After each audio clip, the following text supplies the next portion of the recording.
We all know the Great Calamity, the defining event of Breath of the Wild, the prophesied return of Calamity Ganon, which brought ruin to the Kingdom of Hyrule. It killed all of the greatest warriors, including the four champions, the King of Hyrule, and even Link himself fell to Ganon's forces. But what if none of that ever happened at all? What if that great tragedy, the greatest tragedy the kingdom had seen in eons, was instead a victory? Well, that is what the spin-off game to Breath of the Wild, Hyrule Warriors Age of Calamity, explores with the inclusion of one small egg. With the sequel to Age of Calamity, Age of Imprisonment's release just around the corner, I thought this would be a good time to look back at the previous game in the series and take a look at its weird and wacky story. The way that I'm going to structure this video is I'm going to work through the game's story and make my little, comments and my opinions on the story as we go. Hi, I'm Stephen of Idiot's Perspective, and this is Hyrule Warriors Age of Calamity. Let us hark back to near the end of the Great Calamity to one of the most defining battles, the Battle of Fort Hateno. Link and Zelda stand alone in the field, surrounded by guardians. Link is depleted, facing defeat, when Zelda steps in front of him, releasing a massive burst of radiant light, which emanates across the entire field. Far off in a castle tower in Zelda's study, a small box falls off her shelf, and at the same time that Zelda releases this radiant light, this box too begins to glow. And out of the box crawls a small egg-like guardian creature who we later learn is named Tarako. Now Tarako sees the chaos and the ruin of Castletown before him and whistles a small tune, opening a swirling blue portal. And as Tarako tries to jump into the portal, he's assaulted by a guardian, but manages to narrowly dodge a laser shot by the guardian before jumping in.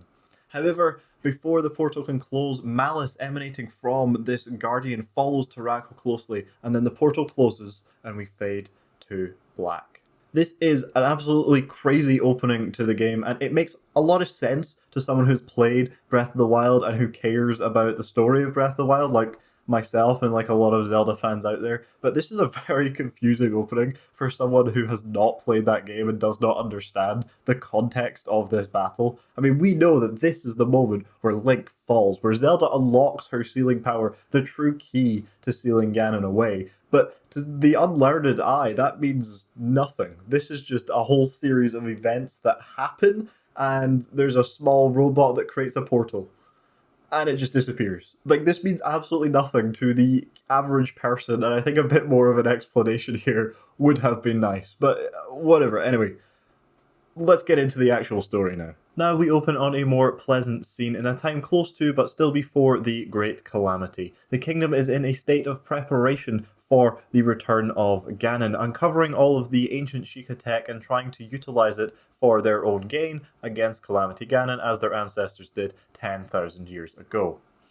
We see that Tarako is in an open field, found by Link mid-battle and awoken by the Sheikah Slate, which is currently being carried by Impa, a loyal handmaiden to the Princess Zelda and a member of the Sheikah tribe. Tarako is then shown to the princess, who decides it would be best to take him to Pura and Robbie, the lead Sheikah tech researchers at the Hateno Tech Lab.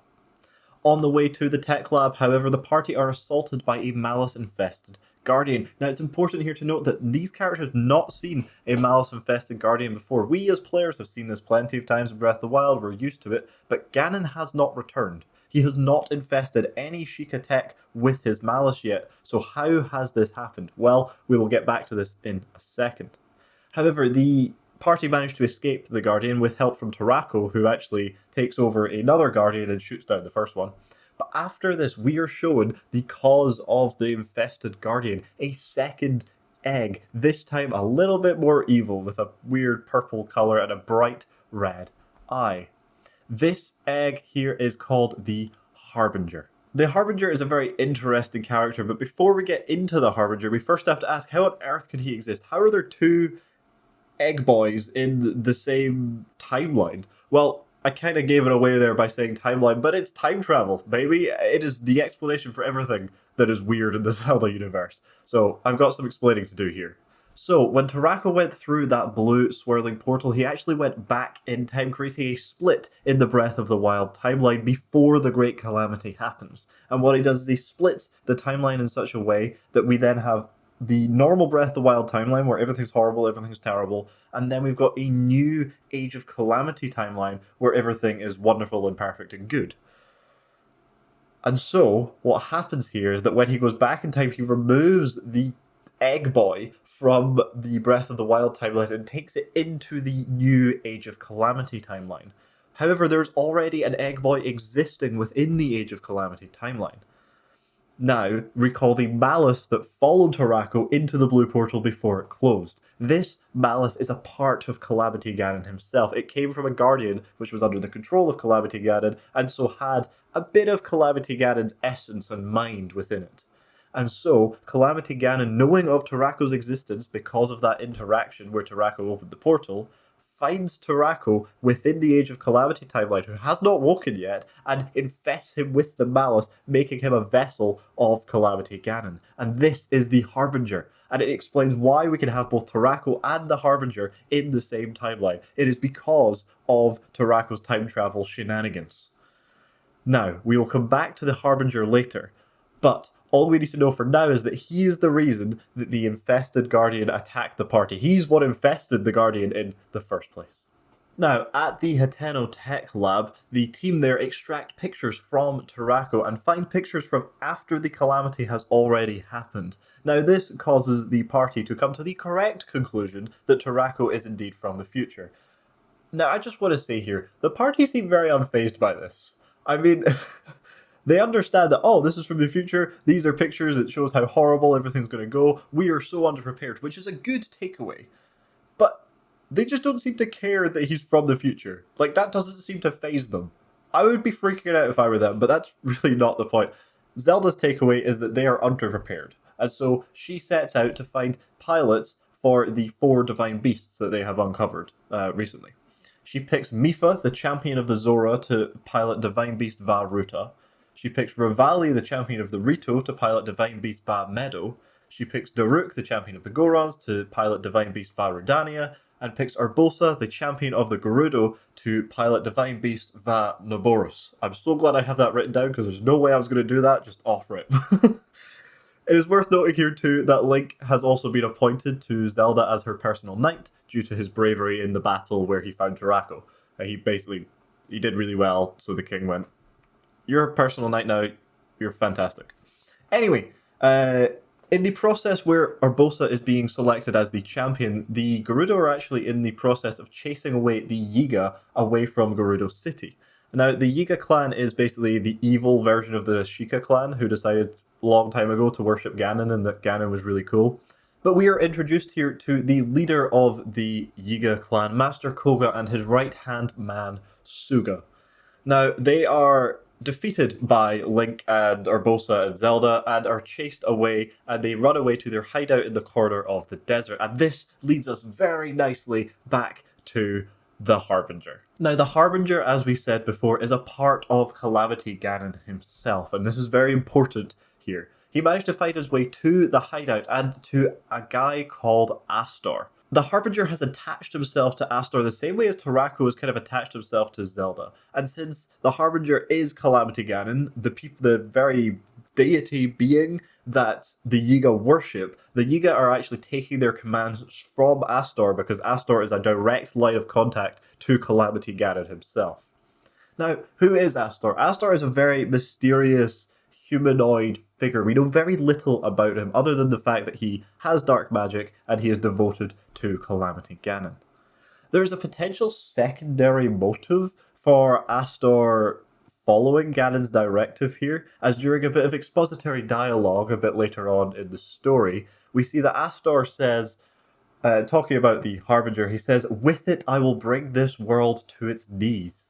And this is shown in the cutscene that he actually wants to use Ganon. He wants to use the Harbinger to rule over Hyrule himself, which is insanely stupid because Ganon is so much more powerful than he ever could be. And thankfully, Nintendo are aware of this, and Suga actually points this out, replying to Astor saying, "You are blind, seer. Calamity Ganon is not for mortals to control, and he is very right in this, and it is very non-subtle foreshadowing. Remember this for later, please.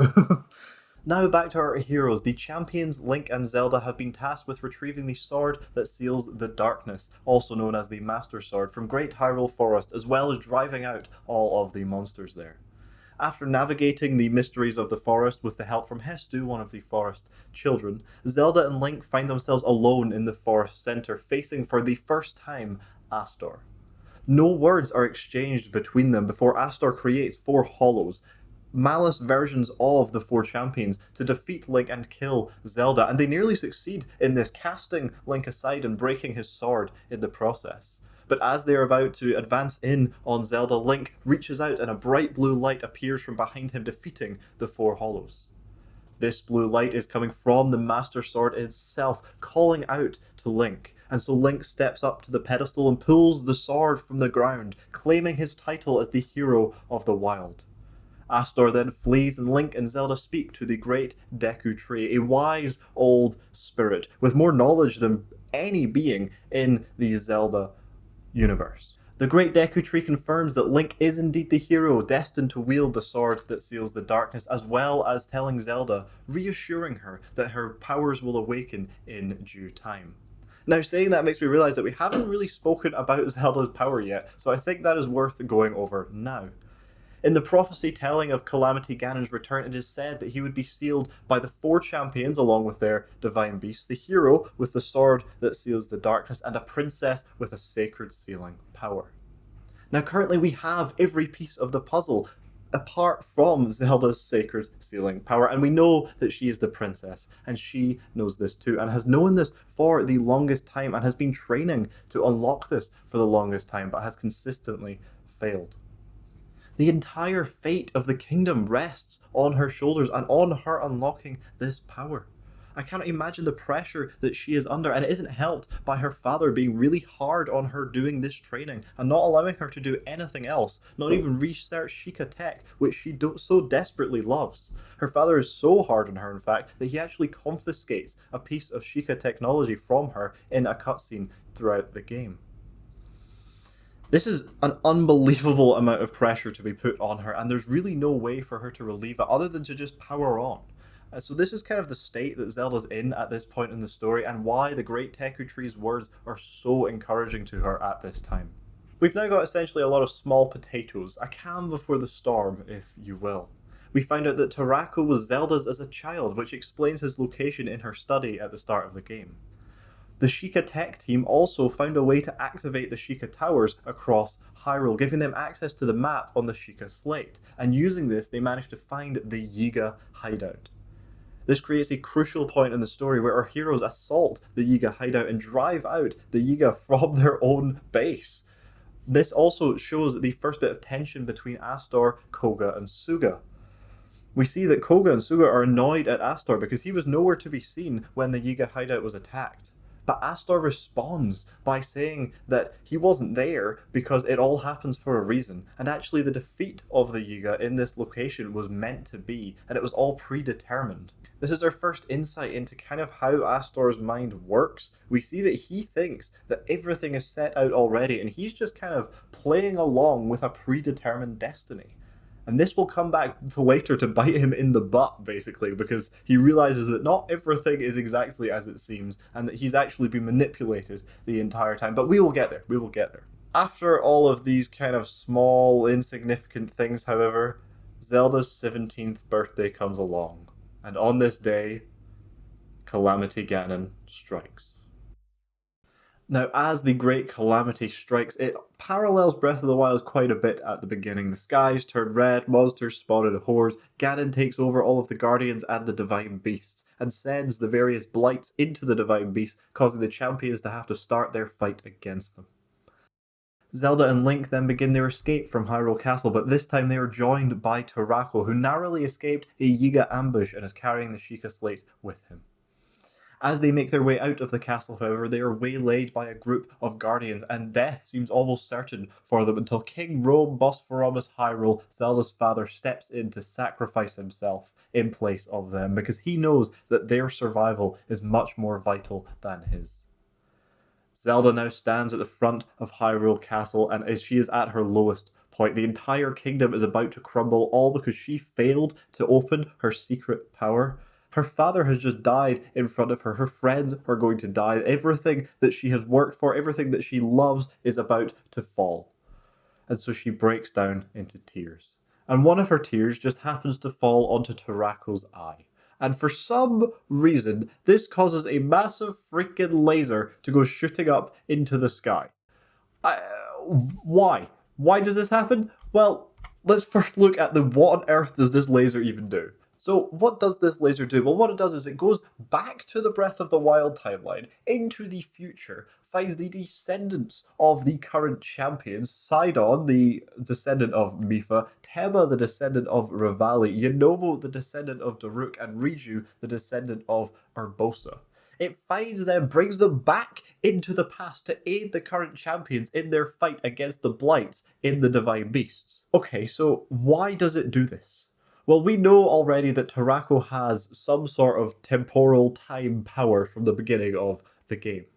And we also know that Tarako is programmed to help Zelda when she cries, because Tarako was Zelda's as a child, and as soon as Zelda starts to cry, Tarako instinctively starts to play Zelda's lullaby in order to calm her down. We also know that Zelda has her sacred sealing power locked within her, and though she can't use it yet, she hasn't unlocked this power yet, it's still inside of her. And so what I think is that Zelda's tears, as they fall onto Tarako, amplify Tarako's power, allowing it to be used in such a way to help Zelda. Because of Zelda crying, Tarako will do absolutely anything to make sure that she is okay, and this causes this chain reaction which sets off a massive laser which does this crazy time travel shenanigan thing. Hopefully that makes sense, and hopefully that is actually a decent explanation. Now Zelda's spirit is renewed by the blue flickering of Va Meadow in the sky due to the arrival of the new descendants to aid the champions against the Blights. However, even both the champions and the descendants aren't enough to defeat the Blights. However, it is enough to hold out until Link and Zelda arrive to kill the Blights and wrest the Divine Beasts from the control of Calamity Ganon, bringing them back on to their side. And this is the first major deviation that the timeline has from the Breath of the Wild timeline. They have managed to reclaim the Divine Beast, a massive tool against the fight against Ganon. Now the heroes decide to keep the momentum going, striding with the reclaimed Vah Ruta towards Akkala Citadel, where they manage to push back the monsters which are laying siege on the Citadel against the surviving soldiers of Hyrule Castle. Now, if you don't know, the Siege of Akkala Citadel is one of the worst tragedies from Breath of the Wild. It was the last stand of Hyrule's forces and marked the victory of Calamity Ganon when he managed to defeat them. Here at Akkala Citadel, they managed to find Robbie, a member of the Sheikah Tech team, if you remember, who tells them that Pura, the other member of the Sheikah Tech team, is still alive and well at Fort Hateno, but is struggling in a fight against the monsters, and so our heroes now depart for there. Now let's take a quick aside to revisit Astor. What has he been up to over the past wee while? Well, sometime after the Blights have been defeated, we see Astor accompanied by Koga and Suga in a field of fallen Yiga soldiers, where Astor is harvesting the souls of these dead Yiga.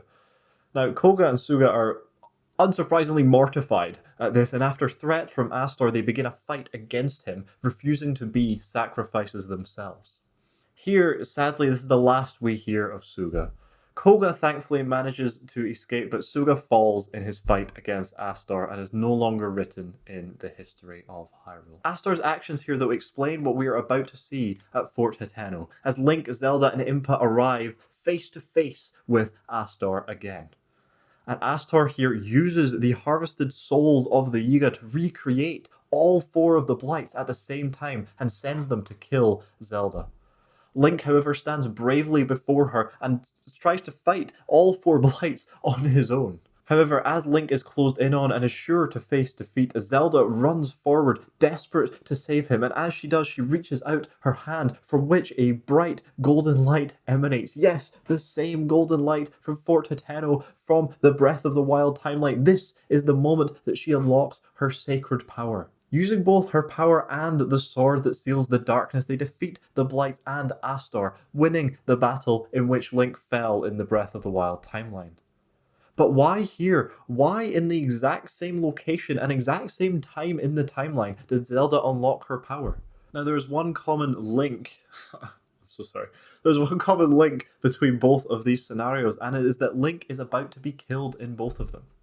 We see throughout both stories that there's a strong bond forming between Link and Zelda, as Link accompanies Zelda as she carries out her duties and goes through the daily stresses of her life. I claim it is this emotional connection, this emotional bond between Link and Zelda that causes her powers to activate. Zelda cares so deeply for Link in this moment and would do anything to save him, so her deepest inward thoughts burst out in desperation. This is the only way she could have saved Link. There is no way she thought about what she was doing. She was completely unarmed as she charged towards him, her hand outstretched. It is so lucky for her that her desperation manifested in her sealing powers, giving her the final piece of the puzzle needed to seal Ganon away. But my point here is that it is the emotional connection that caused her powers to burst out. It wasn't some logical thought. It was in this moment of illogical thinking, in this moment of irrational thinking, that her powers finally awoke.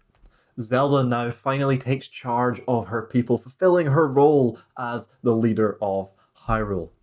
And she's now actually joined by the forces of the Yiga. Koga approached her in repentance after the whole, Astor situation, and she gracefully accepted his apology. She now receives news that there is a band of surviving soldiers in the Great Plateau, but they are currently being assaulted by monsters. And so our band of heroes approach the Great Plateau and wipe out all of the monsters once again. But what Zelda finds in the Temple of Time is not exactly what she expects. She finds King Rome Bosphoramus Hyrule. Yes, her father is alive and well. Do you remember that Sheikah device that he confiscated from her near the beginning of the tale? Well, guess what? That turned out to be a Sheikah shield, which defended him against the Guardian, deflecting their lasers back onto themselves. Here, Zelda and her father have an emotional reconciliation where they both realize the struggles and the pressures of the other and reach a point of love and understanding. The king even apologizes to Zelda here, which is an unbelievable thing for both of them. Zelda finally gaining the approval of her father, and her father realizing his own stubbornness and aggression towards his daughter. And now, in the height of the hero's power, they decide to make their final stand against Ganon and reclaim Hyrule Castle from his evil grip. Thanks to the mass teleport function of the Sheikah Towers, all of the armies of Hyrule now stand together in front of Hyrule Field. The Zora, the Gorons, the Gerudo, the Rito, the Hylians, and even the Yiga stand united as one, ready to take Ganon on, alongside the divine beast, the sword that seals the darkness, and the sealing power of the princess.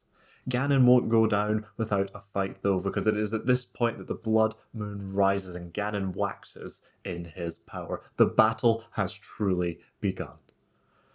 Even Ganon, in all of his might and all of his glory, his forces are not enough to stop the full force of Hyrule. And so the armies of Hyrule push Ganon's forces back right to the castle gate, the very place where Zelda stood dejected and broken before, but now stands in strength. And it is here that they meet again with Astor, and for the first time, the heroes see evil Torako, the Harbinger, stand beside him. And at this point, the Harbinger is no longer just a wee egg. He has now taken the form of an amalgamation of parts, very reminiscent of Calamity Ganon from Breath of the Wild. And it shows that there was a lot more to Harbinger and his power than initially meets the eye. Because again, remember, he is part of Calamity Ganon. There are essentially two Calamity Ganons at this point. There's Harbinger Ganon and then Calamity Ganon, which is flying around the castle at the moment. So it's all a bit mental on Ganon's side. But as the armies hold the ground of Hyrule Field and Castletown, Link and Zelda push Astor and Harbinger Ganon further back and back into the castle, past the first gatehouse, then the second, until they are essentially backed into a corner. At this point, Astor cries and screams, unable to understand his defeat. He claims that he was chosen and that it was his destiny to rule. It is at this point that the towering form of Harbinger Ganon behind Astor, surprise, surprise, betrays him. Nobody saw this coming. I am absolutely shocked. He ruthlessly kills Astor in front of Zelda and Link, and proves that the entire time Astor was merely a pawn, being manipulated into believing that he was more and had a greater role within Ganon's plan. Astor's belief that everything was predetermined and planned out was fed into his mind because of Harbinger Ganon, in order for Ganon to then use him for his own evil purposes. We see here that Harbinger Ganon actually takes the body of Astor, and kind of similar to the way Astor took the souls of the Yiga, Ganon takes the soul of Astor and consumes it, taking a true physical form, becoming the physical embodiment of Calamity Ganon. And this again is reminiscent of Calamity Ganon from Breath of the Wild, but the form looks younger and stronger, unlike the haggard, broken form that we see of Calamity Ganon in Breath of the Wild. And the reason for this is that in Breath of the Wild, Calamity Ganon slowly grew and formed over 100 years. And so didn't really have the full time to create this pure, perfect form. So how on earth did Harbinger Ganon create a pure, perfect form in such a short amount of time? Well, it's all because of Astor and his sacrifice. The killing of Astor allowed Ganon to have a powerful, living sacrifice that he could use. And this sacrifice is what allowed him to create such a powerful, strong, pure form in front of Link and Zelda. Now, in a final twist of fate, as Ganon roars, malice oozes from his very body and seeps into our still good surviving Torako, turning him evil and trying to kill Link and Zelda. Now, unfortunately, Link has to defeat them in order for them to proceed, but accidentally destroys him in the process. Zelda here falls to tears at his destruction. She's grown to love Torako. She remembers him from her childhood. And as she does, tears fall onto his eye once again, and it brings enough life to Torako for him to play Zelda's lullaby for Zelda one last time. This gives her her last push of motivation needed to make the final stand against Ganon and kill him and seal him once and for all. Our entire band of heroes now charge on the Sanctum to seal Ganon away, but they can't seem to do any damage to him at all. In the process of the fight, Ganon breaks the ceiling of the Sanctum and a massive rock comes down and nearly squishes Zelda, but Link manages to parry it away. But in Link's vulnerable state after parrying, he's almost struck by Ganon, and again, in emotional reaction to this, Zelda reaches out, desperate to defend Link once again, and her sealing power activates, pushing Ganon back. This sealing power, though, has a secondary effect, much like in the very beginning of the game. Torako, miles away at the bottom of the castle, is awakened by this sealing power enough to wake up and desperately run towards the Sanctum. When Torako arrives in the Sanctum, he literally kamikazes straight into Ganon, blowing up, completely shattering, leaving only a screw behind. This explosion, though, breaks Ganon enough that he can now be dealt damage. And as the YouTuber PointCrow recently reminded me, if it bleeds, it can die. So as the floor beneath them all breaks and they fall into the observatory below, where the final fight against Calamity Ganon took place in Breath of the Wild, the fight continues and Ganon is pushed onto his last legs and is finally killed with a final blow from the Master Sword by Link and a use of her sacred power. Zelda seals Ganon away once and for all, claiming victory over the great Calamity. No tragedy it was today, but instead a victory and a win. The kingdom is now saved, Calamity Ganon is sealed away, the monsters are destroyed and driven home. The Sheikah Tech is no longer under the influence of Ganon's control, and the new champions are returned to their own Breath of the Wild timelines. It's interesting here, though, because these champions will have lived through the actual events of Breath of the Wild and also now lived through the Age of Calamity events. They are the only ones with memories of two great calamities, one of them ending a lot better than the other. Tarako is also rebuilt by Zelda and the tech team, and then they all live happily ever after. It's a classic fairy tale ending. Now, there are still a few things that I want to talk about before we wrap up. The first one is Astor.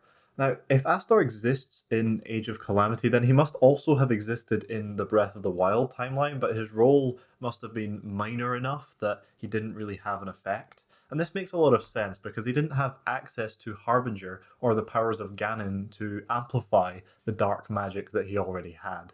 So the chances are he was just kind of another devotee of Ganon that aided the Great Calamity. And to be fair, in the Breath of the Wild timeline, technically Astor wins because the Great Calamity does happen and Ganon has victory over that. The second thing is actually the effects of post Age of Calamity. How does that timeline continue on? Because all of the champions are alive, which means the Divine Beasts probably won't be scrapped and will still be in use. Does this mean that Link and Zelda will explore the underneath of Hyrule Castle sooner, and therefore the events of Tears of the Kingdom will happen sooner, but with the Divine Beasts and the original champions on their side this time? Or is Tears of the Kingdom still going to happen in the same number of years because it still takes the same amount of time for Ganondorf to wake? Again, I think this is another great theory video just on its own. So yeah, I thought they were interesting points to bring up, and if you have thoughts on them, let me know down in the comments below. I'd love to hear it. The last thing is on Age of Imprisonment, of course. Now, I am concerned about Age of Imprisonment, not about the gameplay, but instead the story. You see, Age of Calamity fulfilled a story that we, and me especially, wanted to hear. It was the Breath of the Wild story was very well crafted, it was interesting, and we care about the characters in that story. And Age of Calamity is a somewhat cheesy and predictable, but still well put together what if scenario that I wanted to see. I wanted to see, okay, what if the Great Calamity went well? And that's what Age of Calamity does. But the story of Tears of the Kingdom is lackluster at best. Doesn't seem like a lot of care or thought was put into it compared to Breath of the Wild. And Age of Imprisonment is just telling the story of the imprisoning war, which we have already been told in Tears of the Kingdom. I'm not invested in the story of Age of Imprisonment. I don't really care about any of those characters because they were so badly included in the Tears of the Kingdom story. I just don't care about them. I'm not invested. I'm not interested in the story. Basically, Age of Imprisonment has a much bigger task ahead of it in order to make the story interesting. It needs to make us care about those characters and tell the imprisoning war in a new and interesting way while also sticking with the original canon timeline. But I'm still looking forward to the game because I know that powering through hordes of enemies is going to be fun no matter how rubbish the story is. So I'm still going to buy it and I'm still going to love the heck out of it. But all in all, Age of Calamity is an extremely fun game with a well thought out and put together story, even if it is a bit predictable at times. And I'm genuinely looking forward to Age of Imprisonment, despite my concerns over the story and the lack of care that goes into the lore behind the recent Zelda games. But thank you so much for watching. Like, subscribe, all that fun stuff. Let me know where I went wrong down in the comments below, and let me know what you want me to cover next. This has been me, Stephen, giving you my idiot's perspective on Hyrule Warriors Age of Calamity. Good night.